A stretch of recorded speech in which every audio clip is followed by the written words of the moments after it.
Hi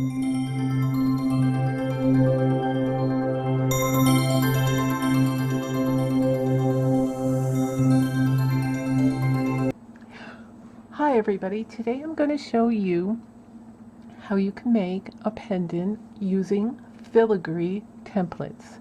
So let's get started. So on a few other videos I had showed you the various different filigree templates that I had purchased from Panda Hall off of Amazon, and I will be putting the link for that below in the description box. Do come in nice sizings. They're pretty substantial in size, so if you do order them, be sure that you pay attention to the measurements in the description box for these. These are not tiny little things, and they're kind of bendable and flexible.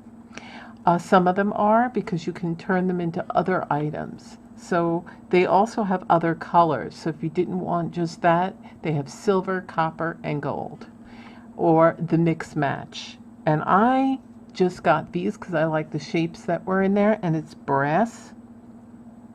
Now this has a darker, this has a lighter tone, some have a darker tone, so this actually seems a little more goldish.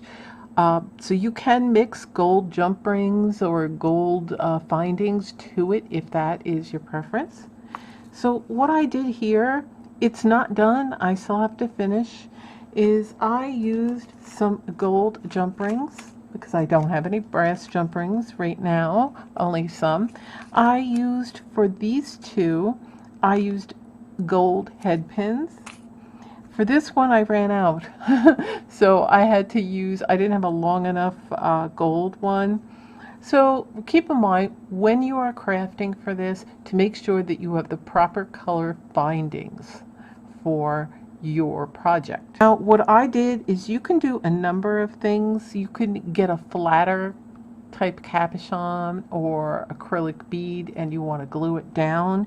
I had a regular bead and it's kind of raised, but that's up to you. You can work with whatever you have, but you could also twist some wire and make a frame around the bead, or you can use like seed beads around a wire and then wrap them around and make a frame of any color seed bead you choose, and you could do that. Another thing you're going to want to have for this project is some E6000 glue. Now as you can see, I really use every bit of it, and you want some toothpicks. And one of them you want to keep in here, because when you open it up and squeeze it, it just keeps oozing out. So to plug it, put that in there, and you could also use it to apply the glue. And depending on how intricate, you might need tweezers. For this project, I didn't need the tweezers. So all I did was I took a bead, I got my toothpick, and I put some E6000 glue on the back. I placed it where I wanted to. I pressed down and it dried. And what I like about the E6000 glue, it gives you a little time to play with it. So what you might want to do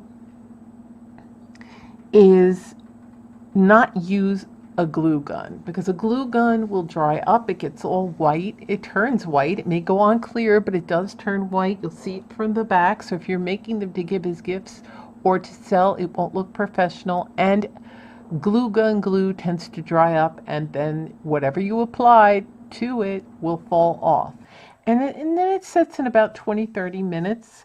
But for a complete curing of the glue so that it's totally set, you have to wait 24 hours. Now this is going to go good with the holidays, and I do not have the proper chain for this color because it's kind of gold tone, and if I put silver it's going to look foolish. Okay, so what I've done, and it's facing me this time because I need to see it. So what I've done is I've gone and attached a piece. Now I don't have any gold wire, but that's okay. I don't have any brass colored wire. What I did was I cut a piece of wire, I made a loop with my round nose pliers, and then I threaded one of the round red beads, and then I took one of the hammered brass beads, And then I cut, again with my cutters, being sure to leave enough to make a loop. So supplies you will need for this project obviously are these filigree templates, the beads, some jump rings, and wire, and your jewelry working tools, and your E6000 glue and toothpicks.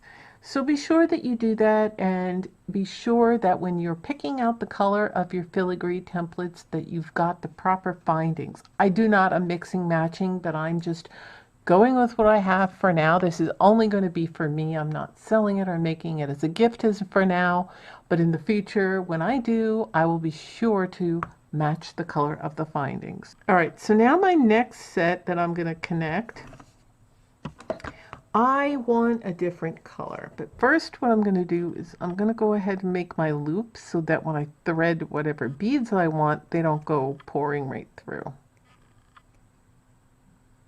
And again, you want to make sure that they're closed because your jump ring will pour right through, just like that. And that's going to go right here. But what I'm going to do is I have to cut. Again, make sure you don't cut off too much when you're making your cut. Do it just enough so that, you know, make sure you're pushing this down to the end and looking, because if you cut it too big, that's okay. But if you cut it too short, then you're out of luck, because then you have to redo another piece. But you don't want a really big loop either. And you want to make sure it's sitting straight, and you want to make sure it's closed. Okay, I've gone ahead and attached my second piece to the first piece. So you can do more than one. You could do 3 beads or 2 beads. You know, I started out with 2 beads. I might, for my next row, do that. But it's best if you do each piece at the same time, so you eventually meet at your ending point, which would be where your clasp will be. Okay, so I made my 2. Now I've got to attach them. You don't need a terribly big jump ring for that, so I'm just going to go ahead and thread my jump ring through that end and then through the other opening that I made with the loop. And I'm going to take my round nose and chain nose and attach that, and then I'm going to go on the other side and do the same thing. Okay, so I've gone ahead and checked it out, and it is almost there. I probably just need a very small, like, little bead and one smaller bead, because if I do too big of a bead, then it's going to be too long.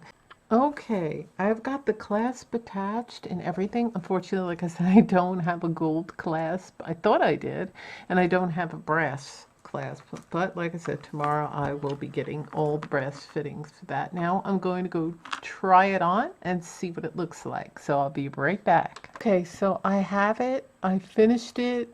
This is it. You will be seeing it on me when I'm more fixed up. When I craft, I'm a mess, so you don't need that, but that's what it looks like. I like the way it came out. I like the length. I like that everything's lined up properly, and it's not too long, it's not too short. It looks really nice. I really like the way it looks on. I can't wait to wear this with a nice shirt and show it off. I really love these filigree templates that I got. It's perfect. I didn't want it too long and I didn't want it too short. So there you have it. You'll get to see me wearing it in my many videos.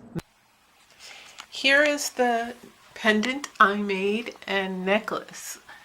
Now it goes a little longer, but in the back I kind of pinned it up because I have a small display and it's not a large necklace display, so I couldn't fit it all and it would be all the way down here. So that's what it's going to look like. It's about 18 inches. 16 inches is typically for a choker, but I did not want this as a choker. I wanted it to lay a little longer, which it does, and I'm very happy with the look. And in this one I used some gold jump rings, and I was going to change it out with my new current brass, which I still might do, but I'm actually liking it because you see this brass has a bit of a gold tone to it. Now some brass has a little more gold tone to it and are lighter, and some are darker. So you can go either way. If you don't have brass jump rings and if it has a gold tone, then you can use gold, but I don't know. I'll see, I might change them out. But for now, that's going to be the look. I use beads, jump rings, wire, and a clasp. And that's it. And I really like this. It'll be good for the holidays and basically any day. And I'm really happy with the way it turned out. So this is one of many things you can do with these filigree templates. So I'll see you in my next video. Thanks for watching. Bye.